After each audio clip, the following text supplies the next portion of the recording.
తెలంగాణలో మొట్టమొదటి factory outlet Mukunda jewellers త్వరలో జూబ్లీహిల్స్ లో గ్రాండ్ ఓపెనింగ్. అన్ని బంగారు ఆభరణాలపై VA 2 to 12% మాత్రమే. త్వరపడండి.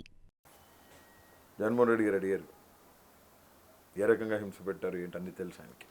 మాట్లాడారు మీరు? మాట్లాడాను, జైలు చూసిన మాట్లాడాను. మాట్లాడిన తర్వాత అన్న అడిగారు, సిఐ పేరు అడిగారు. అప్పుడు అక్కడ ఎవరెవరు ఉన్నారు, ఆ టీం 3rd డిగ్రీ చేసేటప్పుడు ఎవరు ఉన్నారు, మన ప్రభుత్వంలో కెమెరాస్ పెట్టినాం కదా, మా కెమెరాస్ పనిచేసినాయి మొత్తం కోర్టుకి చెప్పిన. కానీ ఇప్పుడు మీరు ఒక వైసీపీ మనిషిగా కాకుండా ఇప్పుడు మామూలు మనిషిగా చెప్పండి, అంటే ఇవి ఏ పార్టీలో ఉన్నా ఇలాగే జరుగుతున్నాయి కదా, ఏ పార్టీ అధికారంలో ఉన్నా ఇలాగే జరుగుతున్నాయి. తప్పు ఫర్ షూర్. వైసీపీలోనూ జరిగాయి. ఇప్పుడు వైసీపీలో జరగల. వైసీపీలో జరిగితే వాళ్ళు ఇలా ఉండేవాళ్ళు కాదు. ఇప్పుడు ఆ రోజుల్లో జైలుకి వెళ్ళిన కొంతమంది నేతలు, ఏ మనిషినైనా ఒకటి చెప్తాను, టీడీపీకి చెందిన నాయకులు అక్రమ కేసులను ఎదుర్కొన్న వాళ్ళు ఇప్పుడు మీరు చెప్పిన మాటలు. కేసులు ఎదుర్కొంటాం వేరు రోహిత్, కేసులు ఎదుర్కొని జైలుకి పోవడం వేరు. జైలుకి పోయిన తర్వాత పీటీ వారెంట్లు పడి ప్రతి పీటీ వారెంట్ కస్టడీకి పోయి కస్టడీలో 3rd డిగ్రీలు తీసుకొని 1000 కిలోమీటర్లు ఈ మూల నుంచి ఆ మూలకు తిప్పడం వేరు. శ్రీకాకుళం నుంచి అనంతపురం దాకా 15,000 కిలోమీటర్లు తిప్పారంటే బహుశా ఎవరికి జరగలే నాకు తెలిసి. ఎంత పెద్దవాళ్ళు జైలుకి వెళ్ళినా కానీ వాళ్ళు జైలుకి పోయినారు. జైలుకి పోయిన పరిస్థితుల్లో వాళ్ళకి అన్నీ జరిగి ఇంటి దగ్గర నుంచి ఫుడ్ పోయింది, వాళ్ళని 22 కేసులు పెట్టి తిప్పలేదు రాష్ట్రం అంతా, వాళ్ళకి కస్టడీలకి ఇచ్చి 3rd డిగ్రీలు తీసుకోపోలేదు, కఫ్స్ చేసి ఏలాడ తీసుకుంటా 3,000 కిలోమీటర్లు 3,500 కిలోమీటర్లు తీసుకొని పోలా. అదే ఒక్కొక్కరికి ఒక్కొక్క రకమైన భయానక, ఒక్కొక్కరికి కాదు. బోరుగడ్డ అనిల్ కుమార్కి జరిగిన హెరాస్మెంట్, అన్యాయం ఆల్మోస్ట్ ప్రతి కేసులో అటెంప్టివ్ మర్డర్, ప్రతి కేసులో అటెంప్టివ్ మర్డర్. ఇప్పుడు బోరుగడ్డ అనిల్ కుమార్ నా పైన మర్డర్ స్కెచ్ చేశారని మీరు అంటారు, RRR రఘురామకృష్ణరాజు నా పైన మర్డర్ స్కెచ్ చేశారని ఆయన అంటారు. ఆయనకి అలా అనిపించింది. అలా ఇప్పుడు ఏ ఎవరికైనా సరే పడేవాడికి తెలుస్తుంది బాధ. నేనేమంటున్నానంటే నా బిడ్డలు కూడా ఈరోజు, నా భార్య నా బిడ్డలు కూడా అన్నీ ఉండి ఫైనాన్షియల్గా ఇబ్బంది పడుతున్నామంటే మా ఆస్తుల జోలికి ఎందుకు రావాలా? ఇప్పుడు రిలీజ్ అయ్యాయా? ఏం రిలీజ్ కాలేదు రోహిత్, ఏమి రిలీజ్ కాలేదు. ఎంక్వైరీ ఉంది, ఎంక్వైరీ అప్పుడు తర్వాత ఇస్తామన్నారు. జైల్లో ఉన్నప్పుడు, అరెస్ట్ అయినప్పుడు మీకు ఫ్యామిలీ గుర్తొచ్చిందా? రోజు ఫ్యామిలీ గుర్తొస్తుంది. పిల్లలు ములాఖాత్కి వచ్చేవాళ్ళు, ఒక గ్లాస్ అడ్డం ఉండేది రోహిత్, కనీసం ఆ గ్లాసులోంచి పిల్లలు కనపడుతూ ఉండేవాళ్ళు, దిగులేసుకొని తగ్గిపోయి. But my wife is very strong. తను ఒక్కతే నా కోసం చాలా బాగా పోరాడింది, తను నిలబడింది అంతే. నా వైఫ్ దేవుడి మహాకృపను బట్టి పిల్లలు కూడా ఏమీ హెల్త్ అప్సెట్ అవ్వలేదు, ధైర్యంగా ఉన్నారు. ఎందుకంటే దానికి కారణం నా వైఫ్. ఎందుకంటే ఈ రాజకీయ ఒత్తిళ్లలో నలిగిపోయి చెదిమేసి వాళ్ళు మమ్మల్ని. నేనేమంటానంటే, నన్ను జైల్లో వేసావు సరే పో, నా మీద కక్ష తీర్చుకుంటున్నావు సరే పో, నన్ను చంపాలనుకుంటున్నావు సరే పో, ఐఎమ్ రెడీ టు ఫేస్. నా బిడ్డలు ఏం చేశారు స్వామి నిన్ను? నా భార్య ఏం చేసింది? మా అమ్మ ఏం చేసింది? నా చెల్లెళ్ళు ఏం చేసినారు నిన్ను? వాళ్ళ కుటుంబాల మీద ఎందుకు పోయినావు? వాళ్ళ ఆస్తులు జప్తు చేయాలని చూశారు, వాళ్ళ బ్యాంక్ అకౌంట్స్ మీద చాలా పెద్ద. ఏ కేసులో మీ ఆస్తులు జప్తు చేశారు? అన్ని కేసులు రోహిత్, ఒక కేసు అని కాదు, ప్రతి కేసులు 22 కేసులు ప్రతిసారి ప్రతి స్టేషన్ నుంచి పోలీసు వాళ్ళు నెల్లూరు రాజమండ్రి 2 చెల్లి నెల్లూరు ఇచ్చినాం. చాలా పెద్ద మినిస్ట్రీస్ వాళ్ళు, చర్చ్ మినిస్ట్రీస్ చాలా పెద్దవి. వాళ్ళ చేతులు ఎత్తితే ఒక 25-30 లక్షలు ఓట్లు ఆగిపోతాయి, అట్లాంటి మినిస్ట్రీస్ ఉన్నాయి మా ఇంట్లో. నా చెల్లెళ్ళు ఏం చేశారు? వాళ్ళని ఎందుకు ఇబ్బంది పెట్టాలా? కంపెనీకి CEO, అడిషనల్ CEO పొజిషన్స్లో ఉన్న వాళ్ళు ఇద్దరు పాపం వాళ్ళ దగ్గరికి పోయి నానా హింసలు పెట్టి, నానా తిప్పలు పెట్టి మీరు పోలీస్ స్టేషన్కి రావాలి. ఇట్టపోతారు రోహిత్.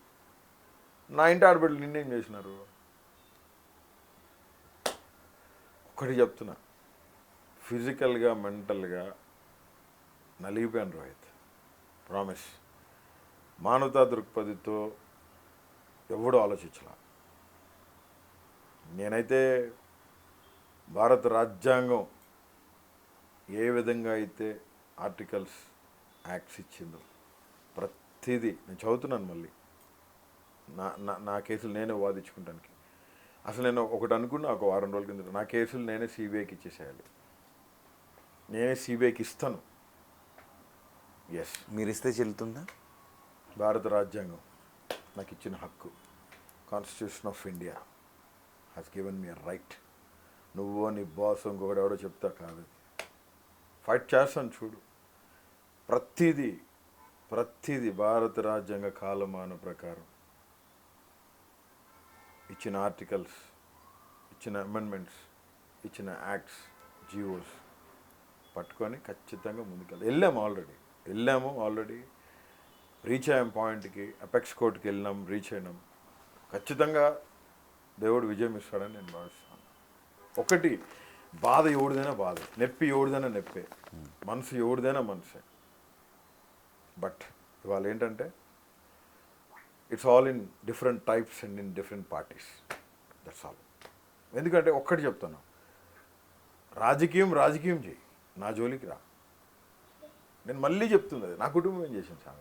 మరి అప్పట్లో టీడీపీ నాయకులు, జనసేన నాయకులు మాట్లాడిన మాటలు కూడా ఇవే కదా. మీరు ఇప్పుడు అంటున్నారు కరెక్టే, నిజంగా రాజకీయంలానే ఉండాలి, ఆ వ్యక్తుల వరకు మాత్రమే ఉండాలి, కుటుంబాల జోలికి ఇంట్లో ఆడవాళ్ళు వెళ్ళకూడదు. ఎవరు బ్యాంక్ అకౌంట్స్, ఎవరు ఏటీఎం కార్డులు, ఎవరు కంపెనీ అకౌంట్స్ ఎవరు ఫ్రీజ్ చేశారు? రోహిత్, ఏం మాట్లాడుతున్నాను చెప్పు. రోహిత్, నాకు జరిగిన అన్యాయం ఎవరికి జరగకూడదు, ఇప్పుడు దాకా ఎవరికి జరగలేదు కూడా. చాలామంది చాలా కేసులతో లోపలికి పోయినారు ఇరుపక్షాలు.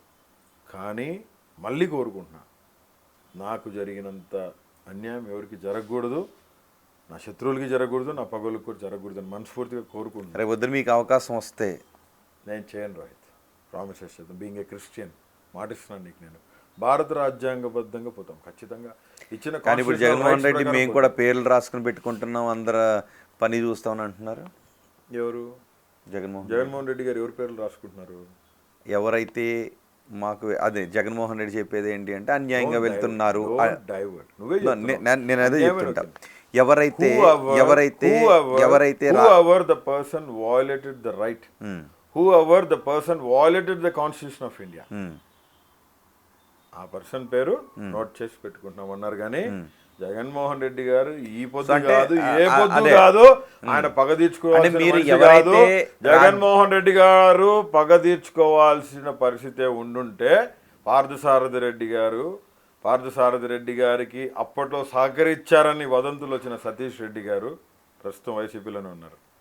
వాళ్ళందరూ జీవంతో ఉండరు, రాసి పెట్టుకో. మళ్ళీ చెప్తున్నా నీకు, జగన్మోహన్ రెడ్డి గారు ఎప్పుడు కూడా పగ తీర్చుకునే వ్యక్తి కాదు. జగన్మోహన్ రెడ్డి గారు is a very good leader, born for people, and is always to the people, for the people, by the people. మరి జగన్మోహన్ రెడ్డి పై షర్మిల్ చేసిన ఆరోపణలు, విజయసాయి రెడ్డి చేసిన మాటలు,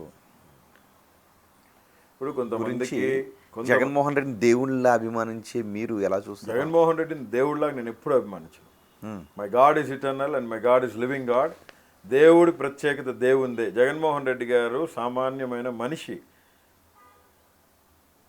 always I inspired by him, but god is eternal. No way concern, no way related to the worldly things. We are all related to the worldly things. దేవుడిని praise చేసినట్టు నేను ఏ మనిషిని ప్రైజ్ చేయను, even not in my family. My god is eternal. Jaganmohan Reddy garu నేను ఒక స్ఫూర్తిదాతగా తీసుకున్న ఒక గొప్ప నాయకుడు. దావీదు మహారాజు వలె దీవింపబడిన, ప్రజల కోసం పుట్టిన ఒక గొప్ప నాయకుడు నా అన్న జగన్మోహన్ రెడ్డి. ఎవడో కారు కోతలు కూసారని, ఎవడో ఏదో మాట్లాడారని చెప్పి మీరు జగన్మోహన్ రెడ్డి గారు మీతో మాట్లాడారా? జగన్మోహన్ రెడ్డి గారు వైసీపీ పార్టీలో మీరు ఉన్నారా? ఏం ప్రశ్నలు ఇవన్నీ ఎట్లా అడుగుతారు మీరు? For more videos like this, subscribe Big TV channel.